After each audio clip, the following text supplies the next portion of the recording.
My name is Meghan Cary Brown. I am from Charlottesville, Virginia.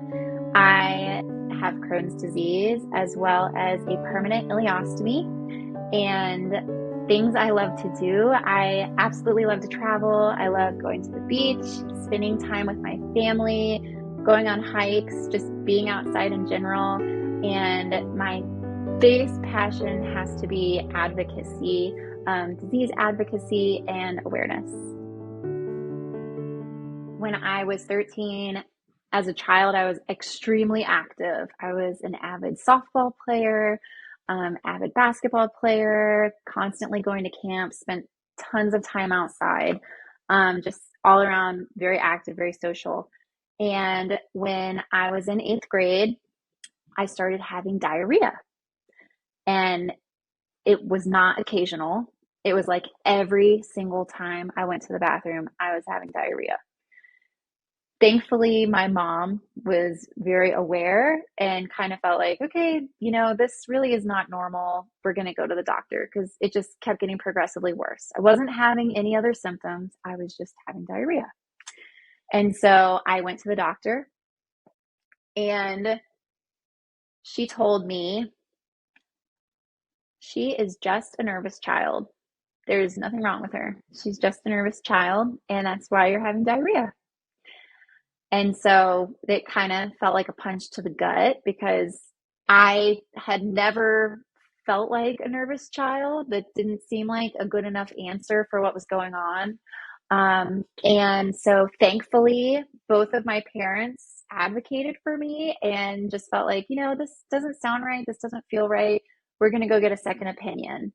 Um, Thankfully, we did get a second opinion because things did start to escalate. So I started having like blood in my stool. I was having horrible stomach pain, and I went to see another doctor.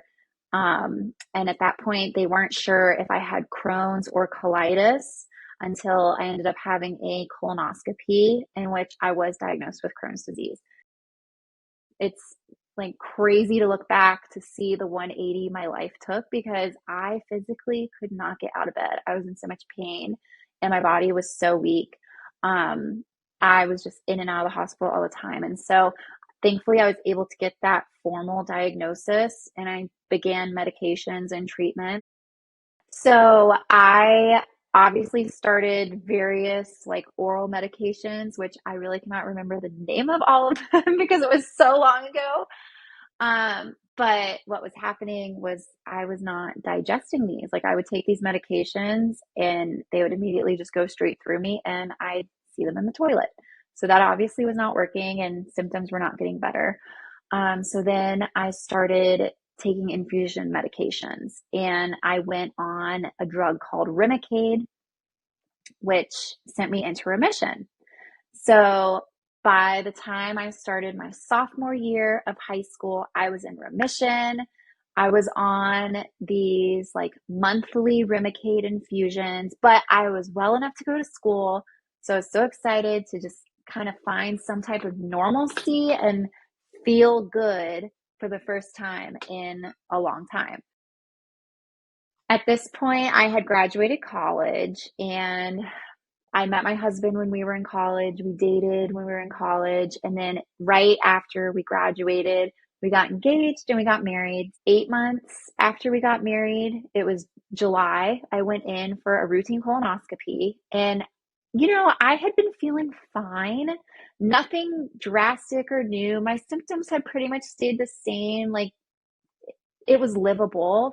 My symptoms, they were present, but it wasn't how it had previously been in the past. I was able to like function and have a life.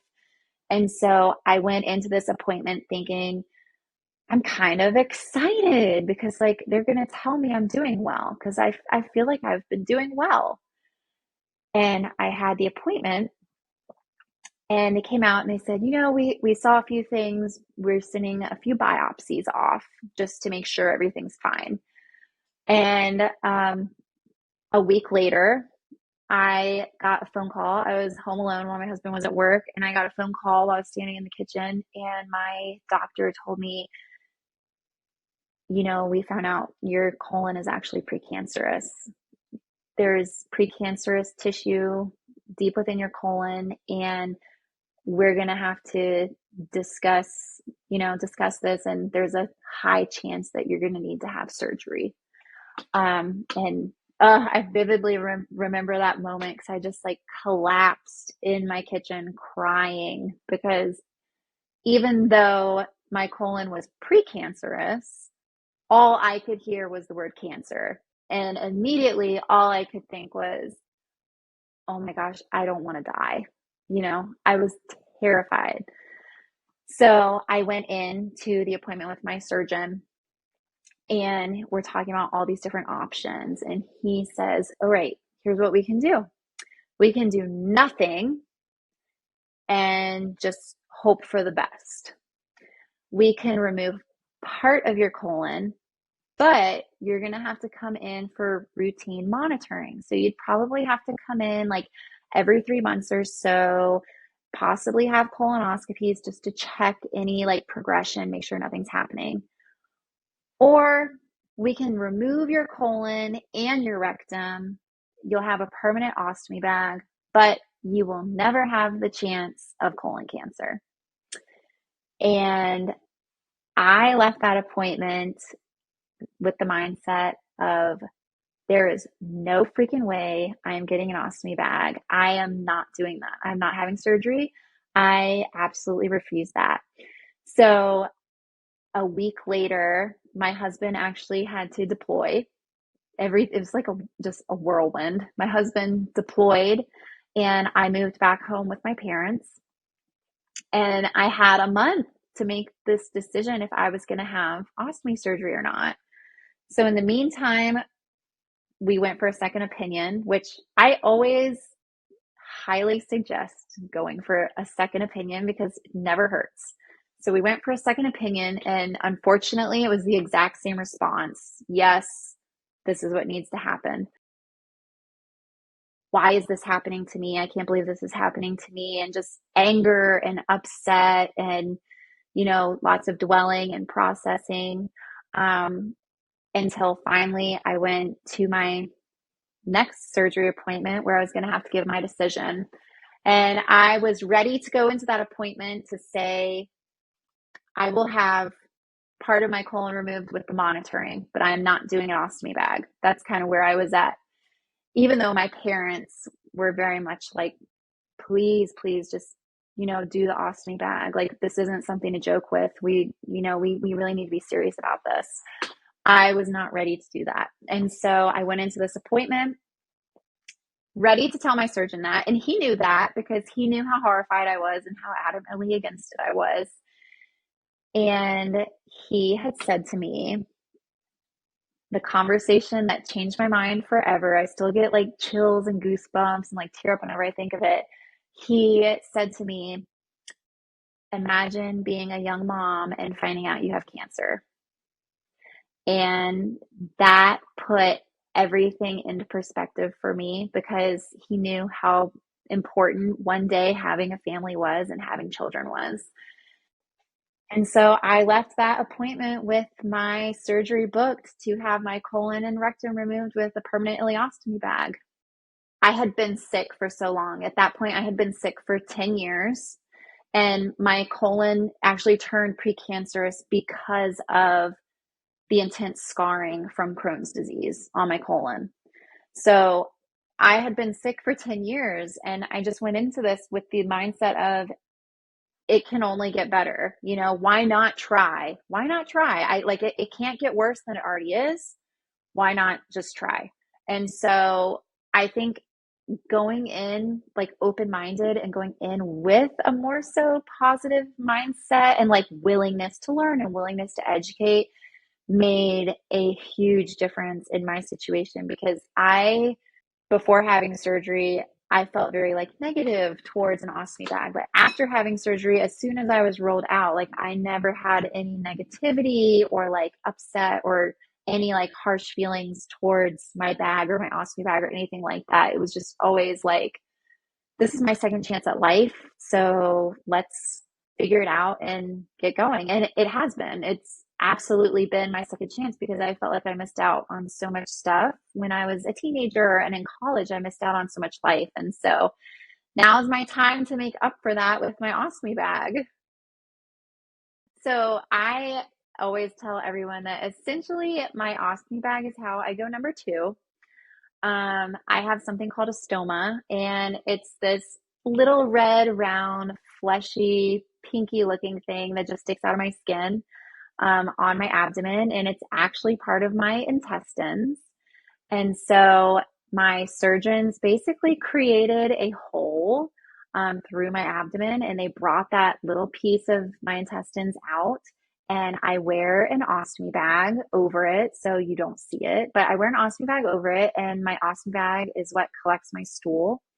And I have to wear an ostomy bag at all times because I have no control. I don't know when I'm going to go to the bathroom.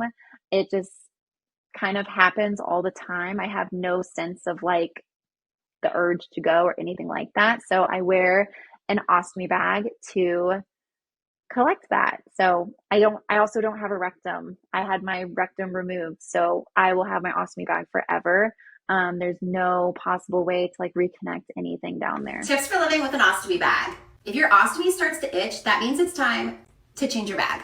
Worried about pooping everywhere during a bag change? Pop a few marshmallows beforehand, wait a few minutes, and it'll help slow down your output for a smooth, easy change. I don't know, maybe I'm biased because I've had this for almost 8 years, but at first it is very difficult to figure out. But once you get the hang of it and find the ostomy appliance that works best for you, it's so much easier. But I think overall maintenance isn't too terrible. I change my ostomy bag, the complete system. I change it usually like every 3 or 4 days. And you buy an ostomy bag from the distributors. And so you'll get like a prescription of ostomy bags sent to your house. The whole system, you just take it off and then clean the skin around it. A lot of times people will tell you do not use any soaps or perfumes because sometimes you can have issues with the adhesive sticking to your skin, or you never know, you could have like an allergic reaction. But daily emptying your ostomy bag, I just get into the habit of every time I use the bathroom, I just empty it. Even if it's not really full yet, I just empty it because personally, I don't like walking around with a full ostomy bag. It's not comfortable, and it's not like the cutest thing to walk around with. I actually had my ostomy bag for a year, and it was like my 1 year anniversary that I made an Instagram and I posted a picture. And for that first year, I wouldn't say I was like in hiding, but like I was not public about it. I did not talk about it. I did not share it. Like my husband and I saw it. That was it. It was, I didn't really want to talk about it. That was kind of my year to like process and like figure it out. I wasn't trying to hide it, but like I wasn't the most proud of it. And so, uh, a year into it, I made an Instagram account and I made a post. And I think I did that because I had come to terms with it. And so a big part of me was like, when I went through this, I didn't see anyone else like me or anyone else my age. So I want to put this out there. But to my surprise, it was like an overwhelmingly positive response. And that just like fueled the fire. I tell people like social media kind of was a coping mechanism for me because it really allowed me to like express myself. I love to write. And so back before Instagram Reels, Instagram was just pictures with photo captions. So I would like post a picture and just pour my heart out.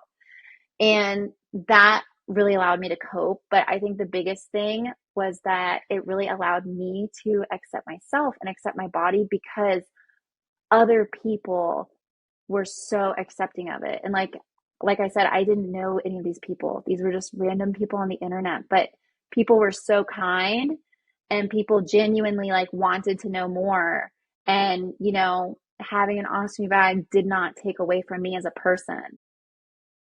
Just learning to not worry what other people think and having that mindset of like life is too short. This was ostomy surgery was a huge experience in my life, and it made me realize like I don't want to grow old and look back and have these regrets that I didn't do things that I wanted to do because I was worried about what other people were thinking about me. So it's weird and it's funny, but I always tell people like I feel more confident with an ostomy than I did without, because I had that like life-changing experience that just put everything into perspective. I had no idea what it was like to be pregnant with an ostomy. There's just not a lot of research out there. And at the point, for my first pregnancy, there were not a lot of other people who had been pregnant that were sharing their experience. And so I felt like the guinea pig for myself because I was just kind of like, okay, here we go. Like, we'll just figure it out. Um, I was never told that I would not be able to get pregnant. My doctors never told me that. But of course, I was concerned that it would be difficult to get pregnant because I had this massive surgery. I was worried there could be a lot of scar tissue down there. Um, but pregnancy, we tried for like a year and a half.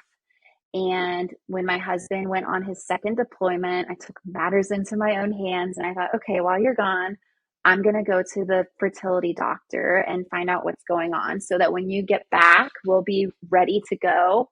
And thankfully, it worked out like that. It was a short deployment. He was gone for like 5 months. And so I ended up just having a hormonal imbalance, and it was not ostomy related at all.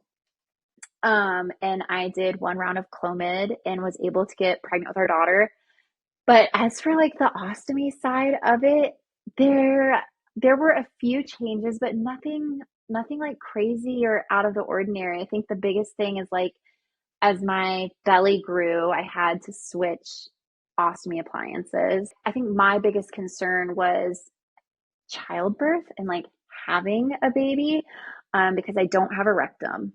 And so I was scared to death that I was going to like tear during childbirth, which would like cause issues with my rectum removal. And so my worst nightmare would have been having a baby and then basically going through like Barbie butt surgery again, having to be like stitched back up down there, because that was by far more difficult than the ostomy recovery, in my opinion. I had them done at the same time.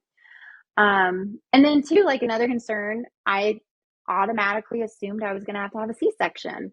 But thankfully, I had a doctor that was incredible. Her name was Dr. Bierling at Fort Carson. She's amazing. And she advocated for me, and she was like, why do you think you're going to have a C-section? I was like, well, I don't have a rectum and I have an ostomy. And so she just checked to make sure I still had muscle function down there. And I did. I was still able to push. And she was like, you're going to have a vaginal birth. You're fine. Like, you can do this. I think that my message to anyone watching this is that an ostomy bag is not the end. You can still live a long, beautiful, happy, healthy life with an ostomy bag. I think finding community is incredibly important. I know for me, I turned to social media to find my ostomy community, and you would really be surprised how many people in the world have an ostomy bag. There's so many people, and people you may even know have an ostomy bag, and you know them, but you may not know that they actually have one. And so trying to keep a positive mindset and just, viewing this as like your second chance of life. And this is your second chance to do all the things that you didn't get to do. That is truly what helped me and has made me into the person that I am today. Like, I'm definitely a changed person since having an ostomy bag. But I'm so happy with where I'm at, and I've grown to love and appreciate my ostomy bag. And so just bottom line is that an ostomy bag is not the end. It's really all about how you perceive it and like how you decide you want to live with it. And you can do everything with an ostomy bag. You can do anything that you want to do. It's just all about decisions you make and how you decide to live with it. So ostomies save lives.